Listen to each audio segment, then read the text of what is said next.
Faayilkee harka Waaqayyoo galeera jedha. Faayilkee harka Waaqayyoo galeera. Yaaddayneedhaani.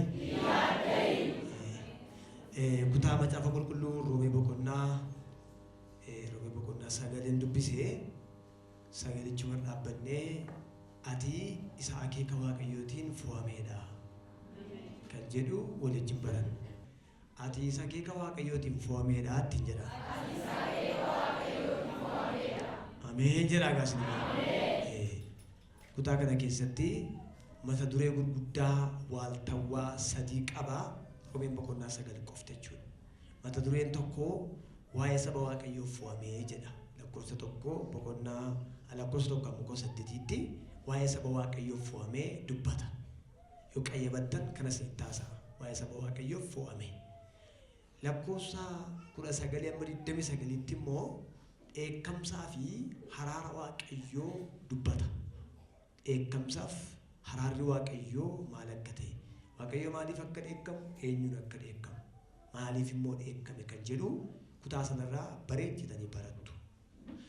30 kaasee hanga 33 immoo qajeelummaan maal keessaa akka argamu barsiisa. Boqonnaa sagal qayyabattanii 30 kaasee 33tti qajeelummaan maal keessaa akka argamu jedha. Achumarra jira mata dureen kun. Isin barsiisa.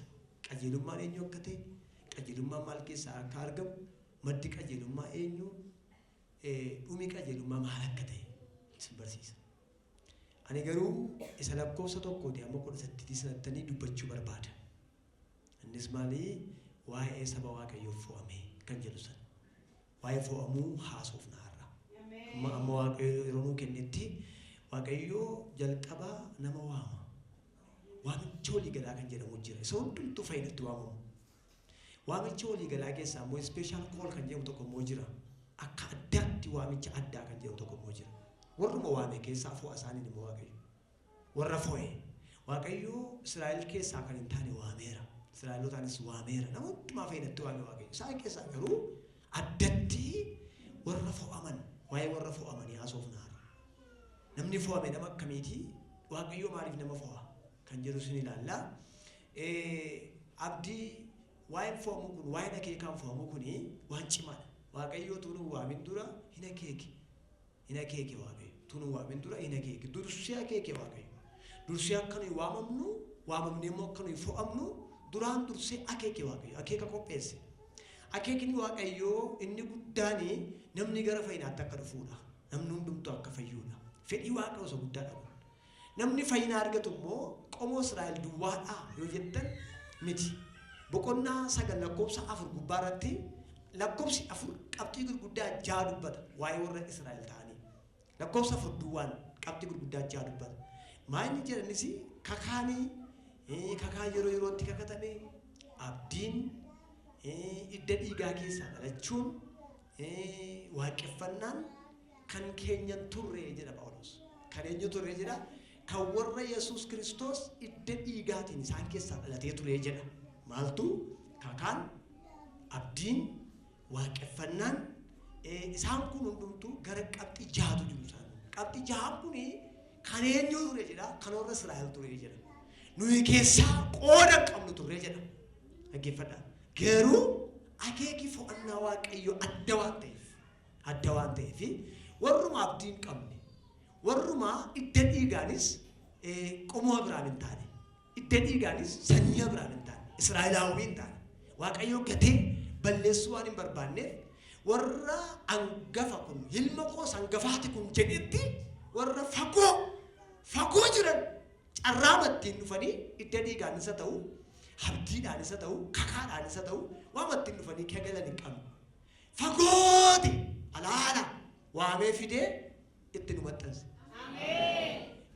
Fagooti dhufne nuyi. Fagooti kan dhufne Abrahaamaawwiin nu keeju. Israa'eliin warrumti sana dhalatan iyyuu Abrahaam warraa dhalatan iyyuu kutaa sana dhaqaa gadi fageenyaan qoradhaa. Israa'el dhugaa mitiidha.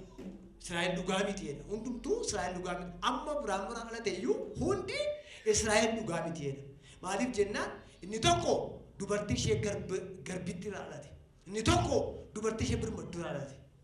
Inni garbitti irraa dhalate suni Israa'el ta'uu dandeenya. Maaliif jennaan hojii fooniitiin kallattii fooniin itti deemame inni Isiyaaq jedhamu garuu inni abdiidhaaniti hin kakatame hin eeggatame eeggatamuu dadhabe dhumarra gahamee cime dhumarra gahamee cimnaan jaarsaaf jaartiin mari'atanii maal amma kana itti fufnaan dubbiin kun xuruun ta'u qe'ee keenya qabeenyaa keenya orman dhaluuf deemananiiti waliin mari'atan maree namaatiin Ishmaa'eel dhalachuun isaa maree namaati Isiyaaq dhalachuun garuu kakuu Waaqayyooti kakuu kanatu diigamu nu egaa abaabilii keenya jedha Phaawulos yoo dubbatu baay'inaan Galaatiyaa keessa dubbistan Roomee keessa dubbistan abaabilii keenya karaa abaabilii keenyaa Isiyaaqiin abdachiifamneetudha abdii sanaan immoo dhufee maal taane Israa'el isaa kakuu haaraadhaan Israa'el kakuu haaraa kana immoo karaa kam taane karaa Yesuus taane ennaa isheen sun garbummaarraa dhufee ishni kun immoo dubartii ishee birmadduurraa dhufee egaa abdiin Waaqayyoo karaa kam raawwatame yoo jettan karaa Ishmaa'eel sangafaatu hin ta'in karaa Isiyaaq isa turee dhufee ta'e. Warri turtanii Waaqayyoon eeggattan abdii bishaata tokkotti baatu.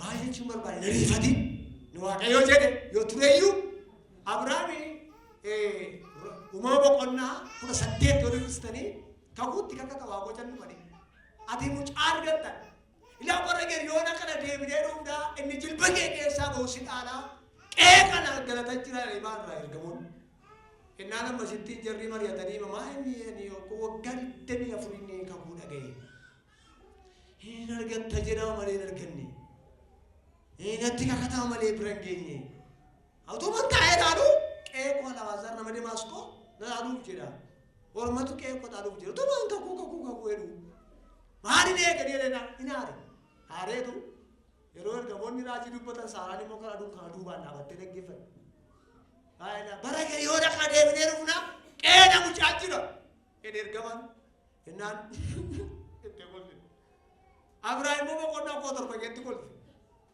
jarri lamaan inni boqonnaa 17 keessatti kolfe Waaqayyo akkasuma kana deennaan isheen immoo 8 keessatti kolfite waan isaan kolfan kana Waaqayyo maqaa mucaa godhe waan isaanii yaadne immoo andulloomeera si'achi abbaa manaa koo bira ga'uuf iyyuu fedhiinna keessaa du'eera jennaan deebitee humna godhattaa ni Waaqayyo humna ittiin jaarsa bira geessu godhattaa jaarsi ijoollee bira geessu mucaa argattu dhiigaaf dhiiga walitti ta'ee mucaa godhee kolfaaf kolfatti ta'ee maqaa mucaa godhe akkasi sabooda maqaa mucaa Isiyaaq jechuun kolfu jechuun isaantu kolfe abbaa faadha kolfu mucaan kolfate yaade kolfatan abdiidhaaniti dhalanne nuyi ijoollee abdiiti nuyi ijoollee abdii raafneera kanaaf hojiidhaan miti fo'amuun waamamuun hojiidhaan miti gochaadhaanis miti maayiniree akeeka Waaqayyooti utuu hojiidhaan ta'e Isiyaaq dhalatiin hafu utuu hojiidhaan ta'e utuu gocha namaatiin ta'e maree masaraa gidduutti dhuma wanti Waaqayyoo yaadni Waaqayyoo akeeki Waaqayyoo garuu amma isa namni godhu miti misraachoo ergaa tokko dubbadha asirratti nama 25 ta'a ergaan kun maal akka ta'e hin beeku isa hojjettee dadhabde miti isan si abdachiise nama maqaa sii moggaasa dhawa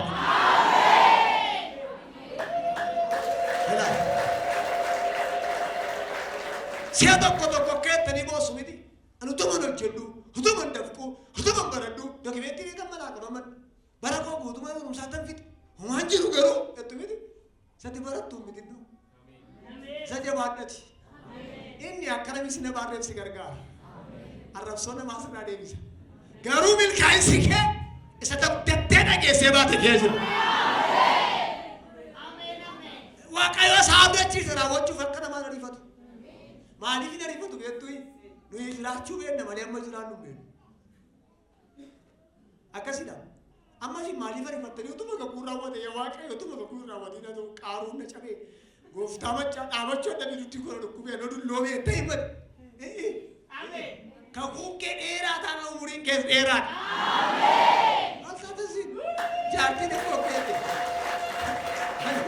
ani yette jaarti maal gootu yette ergamootaan akka yeroo masidhaa waa jiran illee manatti illee mari'atu malee maal gootu yette beeknaan ani koo dulloomee abbaa manaa bira ga'uudhaan humni kan Waaqayyooti haasaa ishee bitama dubbi gaaraantii ishee Waaqayyo harka jira hamma fuudhee mucaa durbaa bareeddu gochuu danda'a Waaqayyo danda'u eegaa opereeshinii taatee bitattee madeesseef Jaartii dandee miidhata. Kun dinqii mitiire durbongoonii magooftaa fuudhee jaartii waggaa 90. Hin danda'ama dhaabesni. Harka mirgaa fuudhee waa yaa booramash. Warri waamamtan kummee isiniif uumama.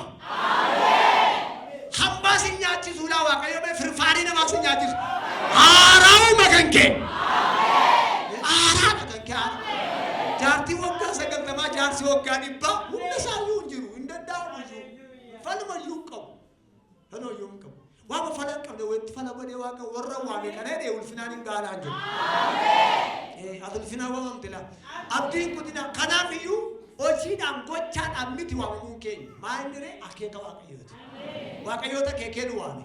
Kanaaf akkeedanii ergamoonni waan jiran dabaliiru waan guddaa dinqisiisaa jedhan lakkoofsa uumama qonnaa akkatti lakkoofsa 10 gubbaarratti waaqayyo gochuu dhabu jiraaree jedhan. Innaan saaraan hin jiru jechuun ifteetu jechuutti gaari. Silaa deebiin isaa maal hin jiruudha malee kolfuu miti. Hin jiruudha sila. Isan si abdachiise argee malee dulloom ta'e hunduutu dha waan.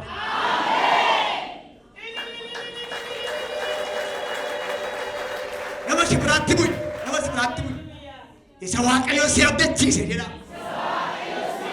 Dulloom ta'eyyuu jedha. Utuun arginin duutu jedhaani. Ameen jedhi maalu.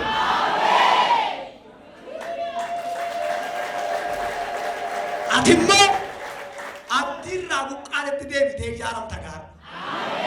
Abdiirraa buqqaaneera namoonni baay'een abdiirraa buqqaaneera. Kanaaf foo'amuun keenya waamamuun keenya gochaadhaan miti hojiidhaanis miti akeeka waaqayyooti. Waamamuu kanaan maal arganne reenuyi. Beekana barreessaa beeka barreessuu godhaa beeku kana. Waamamuu kanaan maal arganne manu? Maal arganne? Waan cimaa tokko arganne tokko.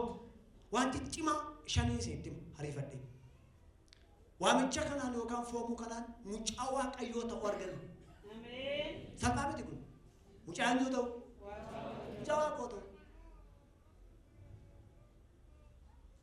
Mucaa waaqoo ta'u. Mucaa waaqoo ta'uun salphaa miti. Ati mucaa waaqayyoo ta'uu jettaa carraa argattee mucaa kan jiru magaalaa Finfinnee murtaate iyyuu cimaadha. Meeqottu gaa magaalaa tokkitti kana xiqqoo magaalaa kana meedaaniiti. Addunyaa kana immoo yaade hardi torba. Biyya namni takka argee hin jiraanne fa'aa jira hardi tokko. Hardi tokko. Tarkaati qabu maayidha magaalaa. Baay'ee hardi guddaa amma kana waaqayyoo qabume ati immoo mucaa isaati. Albuuda eenyu qossaan eenyu eenyutti hin buune eenyu isa qabu qabdati waaqayyo. Namtolche takkaa waan namatti jiraatee sekendaandii ta'ee darbe mitiin foorjiitii ta'ee Ameerikaan hojjettachi fayyadamee dhufee sitti dhufee immoo sitti ooftuu lamminiin. Ati koo mucaa waaqayyooti. Mucaa waaqayyoo kana ta'u gochaanis hojiinis firaanis hidda dhiigaanis kakuunis waan argatte hin qabu. Akkasumatti waaqootu nama bakkee keessatti bakki bakakkaatti hojjeesu mala fidee mucaa godhate. Atamma nama shibiraatti bu'iti har'ame akka nuuf tuluu goonee gabbaafna. Nama shibiraatti bu'e akka jedhe ati mucaa waaqayyooti meedhiini. Waan waaqayyoo qabu jedhiini. Hundi isaa kan keeti jedhiini. Maal qaba waaqa?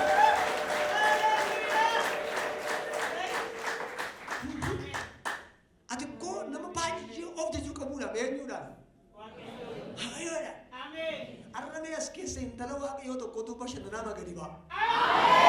Arrabe hilma waaqayyoo tokko abdiimaan guutameetu ejja magadi ba'a. Harka mirgaa fuudhee si deebisa horra bashee. Waaqayyoo keenya isa abdii si kutu akka inni deebi'ee abdii si kunnetti abdii kutaa'e. Yoo dubbisa Yohaannis boqonnaa tokko 12 irratti maal jedha? Yohaannis boqonnaa tokko lakkoofsa 12. Waaqayyo gara Yesuus Kiristoos gara biyya lafaa dhufee jedhe. Biyya lafaa iddoo isaa hin laanne jedhe. Gara namoota dhuunfaa isaa dhufee. Namoonni dhuunfaa isaa immoo maal hin goone? Isa hin simanne jedhe. Amma isa simataniifoo ijoollee waaqayyoo akka ta'aniif maal kennee fedha? Haboo isaanii kennee. Argitanii eenyu akka ta'aniif ijoollee waaqayyoo ta'uu keenya koo haboo jinnuu kenname. Haboo mootummaan biyya tokko keessa jiru warra isaan jala jiru irratti gochuu qabu hunda akka itti gochuu qabdu Waaqayyo haboo siin laata. Ameen. Haboo siin gochuu qabdan uumama tokko lama irratti miti. Fakkeenyaaf mootummaan biyya keenyaa haboonni qabu warra Itoophiyaa keessa jiraatan irratti. Itoophiyaa kan jiran yoo barbaade hin arrabsu, yoo barbaade ni maqaa wanti ta'u, yoo barbaade akka mana godhu, yoo barbaade immoo suuraa gadi garagalchanii gadi gombifame, yoo barbaade immoo ol qabanii ol kayyadu, yoo barbaade immoo tasaasoo akka mana godhu. Akka rukutu yoo ka'e rakkoodha. Eeyyamaa warrichi malee hin danda'amu. Siif immoo Waaqayyo haboo hunduma rabsii kenneetu waan ati dubbattu duukaan jira yoo tiite nani dha yoo tiite nani ka yoo tikkoo kette nan gogsa yoo tikii kette nan jiisha jedhee nama Waaqayyo muudama sii laateedha. Amma daroo akka istaadii abdii kuttuu saalfattuu jedhan as mbatti galgalaa jiru gaafa jira wayifan jedhee jedha saalfattuu jedhaatti galgalaa hin faarfattuu hin jedhee bedee hin saalfattuu jedhee hin jedhe maal faarfannaa bichaa beekatteeti maal arrabee kannaan jedhe Waaqayyo warran fo'adheerraa warran waaneerraa abdii kutannaan kutaa'e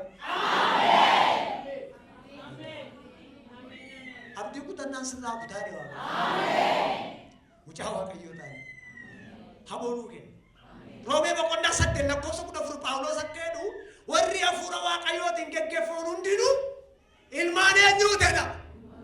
Ilmaan Waaqayyootedha. Lakkoofsa 24 gubbaa ta'e warra Waaqayyo waameef jedhu Giriikotaafis ta'an Yihuudootaafis Kiristoos humna Waaqayyooti. Ogummaa Waaqayyootis jedha. Tokko humna Waaqayyooti, lama ogummaa Waaqayyooti. Lakkoofsa 26 geekkee obboloota koo jedhu baay'een keessan yeroo waamamtan namoota akkamii akka taatan ilaaladhaa. Baay'een keessan qomoo fomoo keessaa miti. Baay'een keessan sanyii beekamoo keessaa miti. Lakkoofsa 27 Waaqayyo warra jirre jedhan akka hin jirre taasisuuf waan biyya lafaa gowwummaatti lakkaa'u hundumaa fo'ate jedha.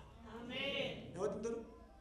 Lakkoofsa 30 geekkeedhu Kiristoos Yesuusitti jiraachuun keessan Waaqayyo bira ta'e.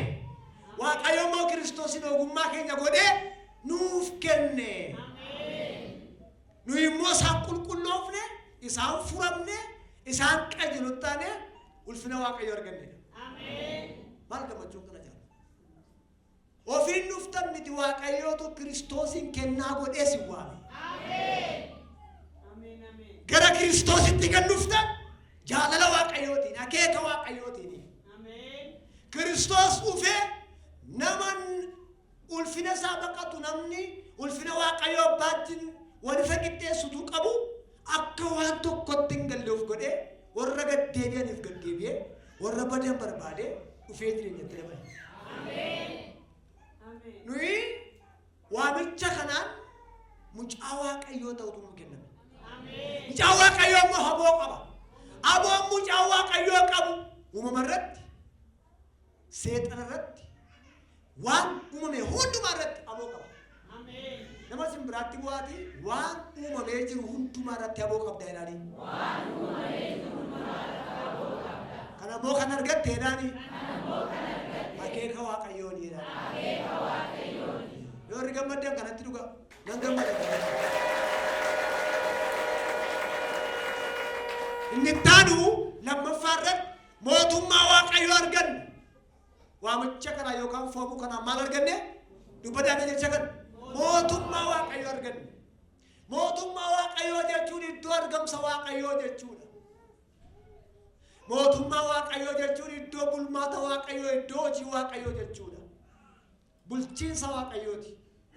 Nuti mootummaa biyya lafaa yookaas mootummaa seexanaa keessaa gara mootummaa iddoo jireenya Waaqayyootti kan dabarree haraara Waaqayyoof, ayyaana Waaqayyoof, jaalala isaa guddaadhaan. Efesoon boqonnaa tokko lama dubbistanii isinii dubbisa isinitti makutaa kan lakkoofsa lamaa kaaftanii. Isin kanaan dura darbaa keessaniin kajeellaa foon keessaniitiin hawwa biyya lafaa duukaa bu'uu keessaniin diina waaqayyoo taatan turtanii jedha. Lakkoofsa furra ga'e akka jedhe amma garuu jedhe araarri waaqayyoo baay'ee waan ta'eef jaalala isaa guddaa sanaan du'a keessaa gara jireenyaatti darbitaniitu. Lakkoofsa jaarra ga'e akka jedhe isin jedhe ayyaana waaqayyootiin fayyifamtanii mirga waaqayyoo abbaa taa'uu dandeessaniitu. Lammummaan keessan eenyummaan keessan nama mootummaa waaqa keessa jiraayedha. Mootummaa waaqayyoo arganne. Foomuu kanaan akeeka waaqayyoo kanaan mootummaa waaqayyoo arganne. Mootummaa waaqayyoo namni qabu hundumaa qaba. Nam hundumaa qabaatee mootummaa waaqayyoo hin qabne garuu hundumaa hin qabu. Randee jasheemmaa. Mootummaa waaqayyoo namni qabu hundumaa qaba. Namni mootummaa waaqayyoo qabaatee hundumaa hin qabne garuu hundumaa hin qabu. Abe nagare na bichara ko mai Lukas ba kunna to mo e kamanya agere ya lubu wale be na bashan na ya rat atene e da ondu ma abdai ya ne bichara ko wale ne go ta gal gal ge na lubu ke gal gal kana sge bulu lubu jira dani mo fonni watto konyatu rimmatu fonya ta mali ila Lubbuun keenya utaanaan makiinaa gabbii maashin shufeeriin keenya jirre taati fooguu. Makiinaa shufeeriin keenya jirre piipsiin hin jedhu seenamoo ludduwaa fasaatu waa godhamanii. Piipsiin hin jedhu narraa godhisiin hin jedhu kwaate ta'e haa ta'u. Kiyyaa bu'ee kaasaa lubbuu qabu. Haftaa qabaa, marii qabaa, hundumaa qabaa, mootora qabaa garuu soqosu.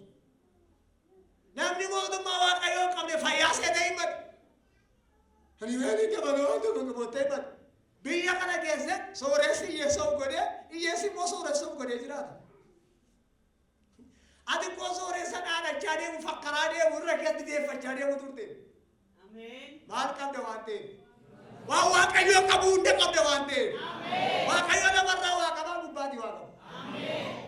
Akkasii warri sooressi biyya lafaa kana mootummaa waaqayyoo qabne garuu asii malee gubbaatti waa qaban. Kan isaan qaboo jiraate immoo raammoo fi abidda barbaraa hin dhaabneen.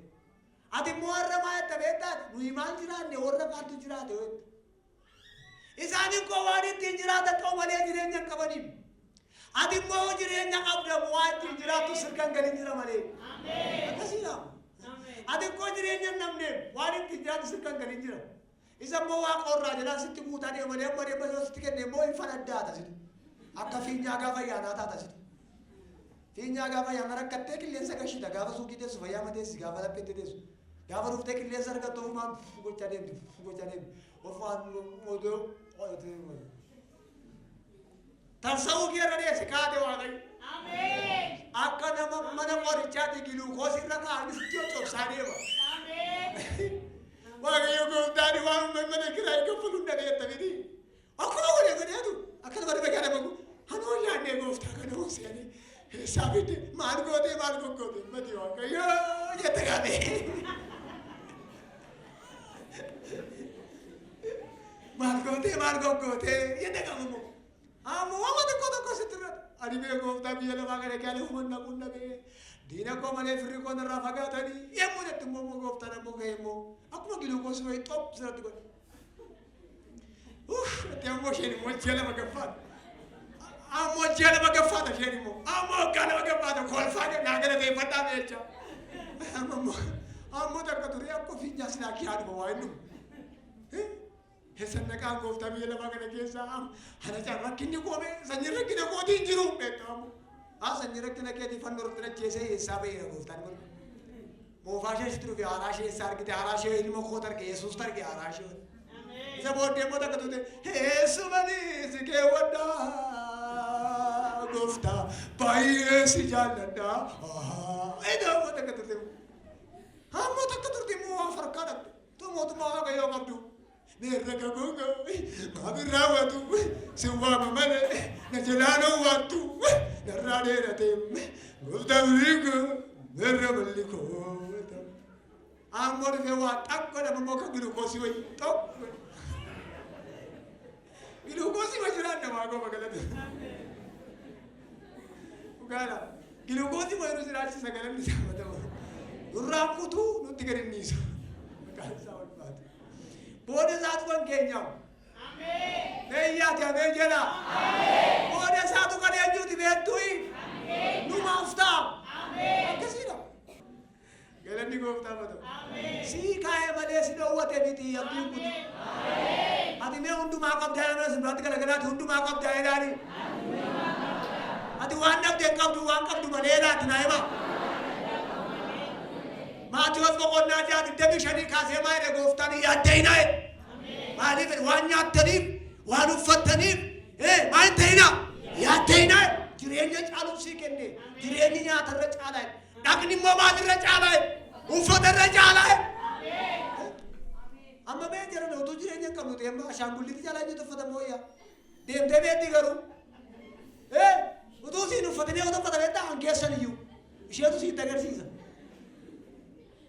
Garuu maal godhanii deemtu asee ishee abaarocha dhaabbattee uffattee ilaalti malee ishee irratti ilaalta malee ittiin deemtee beektu tuwatti dhaabata dhaabata. Maaliin qabu jireenya hin qabu.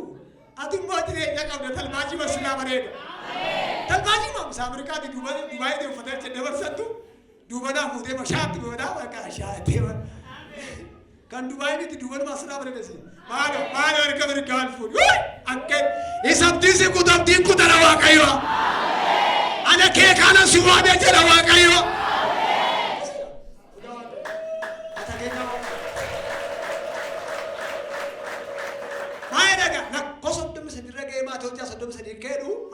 Duraan dursaati yaada keessa mootummaa Waaqayyoo barbaaduuf qajeelummaa isaatti hidhaa malee homaa tokkoofu yaaddeena inni kan maal ta'edha itti sirrii dabalama addamitti akkasumatti lafanni dhufu hin beeku bara namaa du'eessii dhiyaata akka inni itti dhufu F of X isaa kan Waaqayyoof kan ergamootaati garuu ati maaddii nyaattee hin beekne harka keessa bara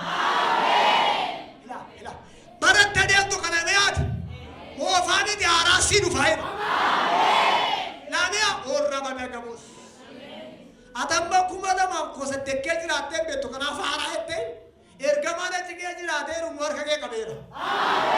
Ergamana chige jirate be khudo kome ila barri sabara kan intan. Wana di nyate be ne narka sike isai labi. Hallelujah.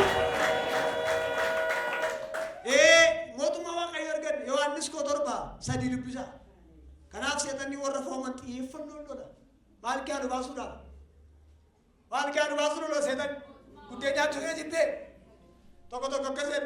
Anatu mooleen gaddanii indaa tokko qabateem gaa. Seetanni silaa buddee ma nyaachuu kan jaallatu. Buddee nyaachisaa kuffisee eddamee waan ilmoo. Hagabuu godhee kuffisee soomsaa kuffisee. Nyaadhee nyaannaan dibbinettee kuffite. Gaafa nyaachitti baay'atu yoo beekan.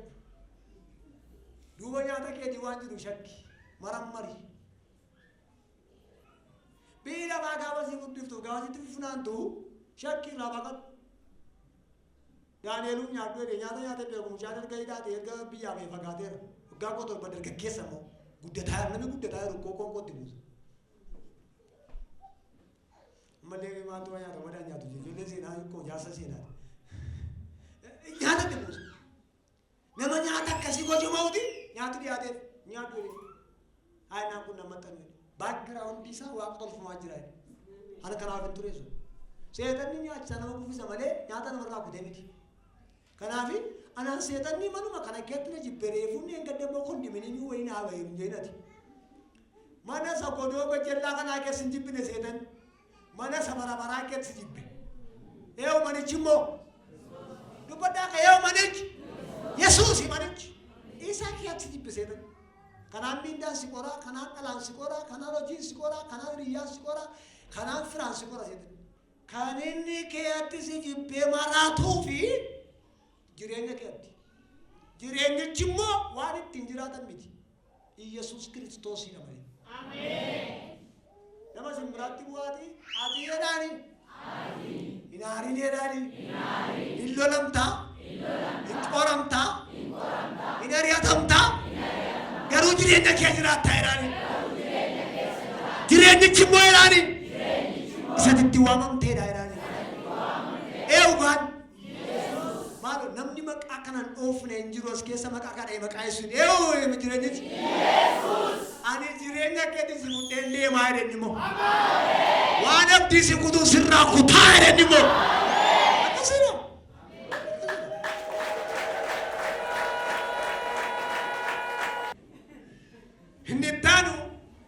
inni taanu sadaffaarratti duuka buutuu taane maal taane duuka buutuu taane foomuu kanaan waamamuu kanaan maal taane duuka buutuu taane malee miseensa taane miti nuyi ati miseensa waldaa burqaa jireenyaa addunyaalessaati malee qaamaan kan Kiristoosati nuyi miseensa taane miti gaa waamamuu kanaan maal taane duuka buutuu taane duuka buutuu ta'uun mirga miti joo dirqama yooti biraatti bu'eeti waldaadha buutuu mirga malee duuka buutuu ta'uun dirqamaa jedhamtu na himaa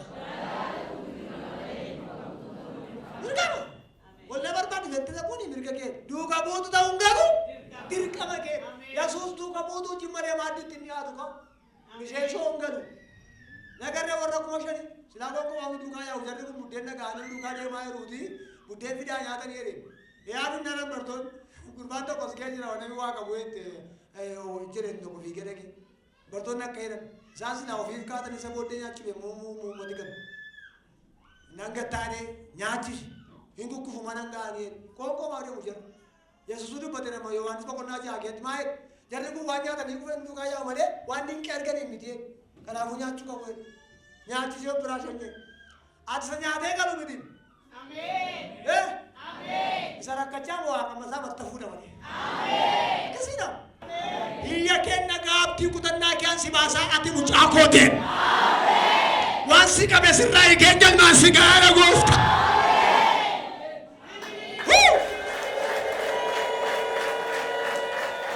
nama si biraatti bu'iti ati duuka buutu Yesuus jedhi maalu ati miseensa miti jedhini qaama Yesuus jedhini miseensa miti jedhini duuka buutuudha jedhini duuka buutuu taashi duuka buutuu jechuun ikkoo dhimma kan furan wajjin Yesuus wajjin qabeenyaa tokko qabu wajjin nyaatu duuka buutuu wajjin mari'ata Yesuus miseensaatti miti akka jedhee gooftaa jireenyattan si waame ulfinattan si waame eebbattan si waame mucummaattan si waame qaama ta'uttan si waame waan si nyaatu sirraan ajjeeseedha iyyaati ani mucaa waaqayyooti jedhame ani mootummaa isaa argadheera jedhame an duuka buutuu ta'eera jedhame amen hallelujah Lord abashikara lamadona duuka buutuu ta'uuni akkuma isitti mirga miti gaadir qama keenya Yesuus aboo duuka buutuuf kenneera aboo kamii kenneef waan sadii sitti dubbadha aboonni kenneef tokko aboo duuka buutuuf kenname amma indaa lafaatti deemtanii maal taatu dhugaa baatu kallattiin nutti keessanii kaabi kibbi bayi miti kan keessanii Atawagaan keessan immoo maa inni humna hafuura qulqulluuti. Hojii ergamaa tokko saddeet gubbaarratti humnicha immoo argattan biyyi siin dandeen jiru. Biyya dhufte caalaa biyya dhaquu jettutu caalaa dhaqee. Maal harka mirgaadha? Ush loorra mashikaara. Waloo fuudhan argicha. Ilaamee kallattiin kaaba kibbi baay'inatti siif hiyyamameera. Gaa'ilaan hojiidhaan barumsaan iskoolaariidhaan balballi wangeela lamuutiin waaqayyoon kallattii addunyaa si laateera. Iyyiti akka jedhe waan qabe harkaa baheen deema jedhime. Naa banameera jedhime iyyiti. Haboon naa kennameera jedhime. Iyyaati ameen jedha.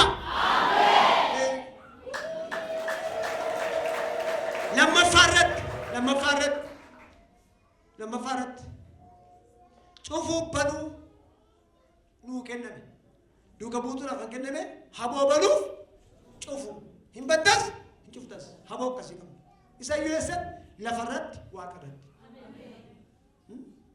waan salphaa miti Maatiyos 16:19 dubbisa yeroo biraa sadaffaa fi sadumaa waa'ee haboo duuka buutuuf kenname dubbataa jira yeroo deebii Yesuus isaa wajjin firdii teessoo kudha lamaa irra teessanii laattu jedhee firdii laatta malee sitti fira nama miti Yeroo Yesuus dhufu waraabee nama simbiraa qabaani. Hin faradda malee sitti hin faradamuu jedhani. Nuyi warra itti faradamuuf teenyu miti. Warra firdii kennuuf ta'anii dha. Kasidha aboo kana qabna. Haleluuyaa. Inni arfaffaan sakana isa duuba aboo duuba buutuu miti gaala. Isa gubbaatti wajjin nuune sana yaadadha. Sadii jedhee duuba buutuu sana jenne miti. Afur jennee immoo ija akka godhannuuf fo'amne. Maal akka ta'u? Ija naqanna. Nama simbiraatti bu'aati ija naqattee taa'uudhaa gaafadha. Iji afuuraa maal beektu? Iji afuuraa. Ija naqachuu jechuun maal jechuudha? Eenyummaa keenya isa keessaa alaa mul'isu jechuudha. Ija jechuun hiikaan isaa akkasuma bakka. Eenyummaa keessaa alaa mul'isu. Yoo keessa keenya gaarummaa jiraata ta'e ala keenya irraa maaltu mul'ata? Gaarummaa. Yoo keessa keenya amanamummaa jira ta'e ala keenya maaltu mul'ata? Amanamummaa. Yoo keessa keenya obsa jira ta'e ala keenya maaltu mul'ata? Obsa. Yoo gammachuu jira ta'e maaltu mul'ata? Gammachuu. Yoo jibba jira ta'e jibba. Eenyummaa keessa keenya isa alaan mul'ifnu jechuudha. Nuyi ija nuyi naqannu maa inni garraamummaa, gaarummaa, amanamummaa, obsa, gad of deebisuu, nagaa, jaalala. Isaan kana hundumaa jaalalaan taane naqanna. Namni jaalala hin qabne ija hin qabu. Namni jaalala hin qabne garraamummaa hin qabu. Namni jaalala hin qabne gaarummaa hin qabu. Amanamummaa hin qabu. Namni jaalala qabu. Namni jaalala qabu garuu Kiristoosin of keessaa qaba. Barra kana seexanni jibbitu nu goote lafa fudhatte. Wal jibbinaa, waldaa jibbinaa, nama jibbina. Jibbitu ta'e bara kana hamataa jibbitu ta'e. Hinduu jaalala bakka. Gooftaan immoo ija naqadhaa deebi'aa jira.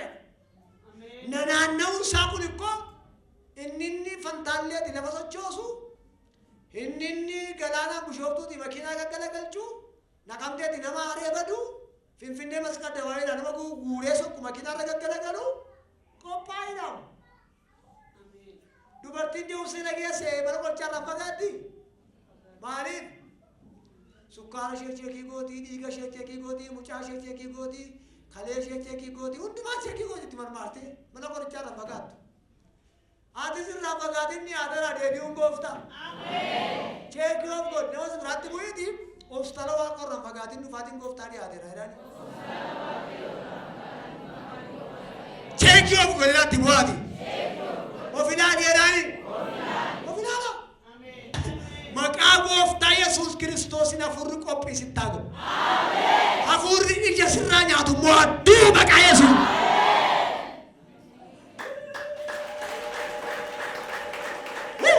Yohaannis 15:16 barreeffadhaa.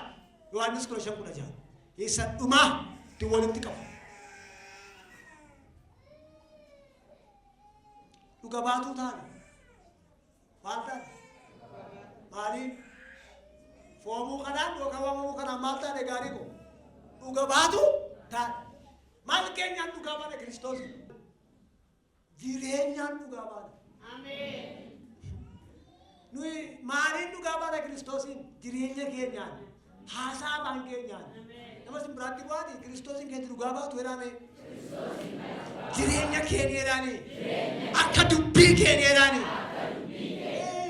Nama simbiraatti bu'aati kan Kiristoosin dhugaa baatu jedhame. Jireenya keenya jedhani. Haasaa keenya jedhani. Adeemsa keenya jedhani.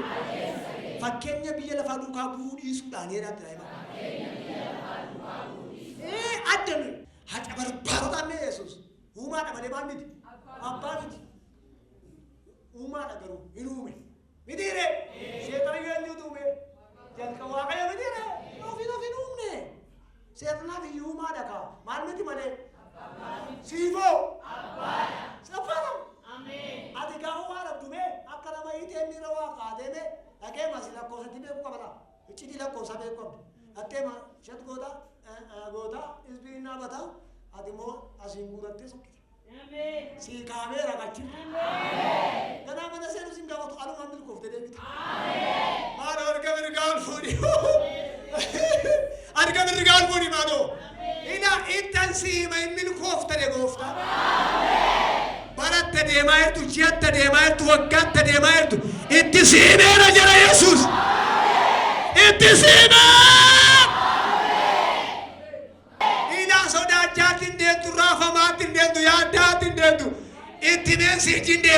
Yesuus.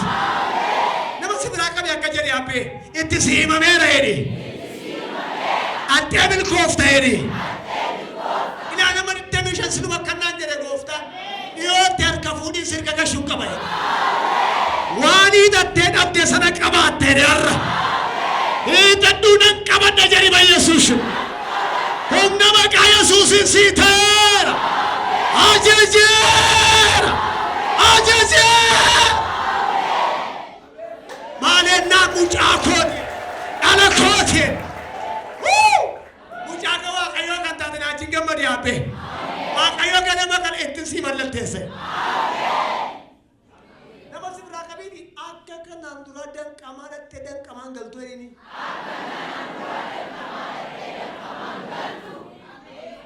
Bu'aa dhattee kolfaa galteedha. Duwwaa dhattee guuttattee galteedha. Sababni isaati mucaa Waaqayyootiidha. Haleluuyaa. Iyyaa galateeffadha. Haleluuyaa. Jiraataadha Yesuus.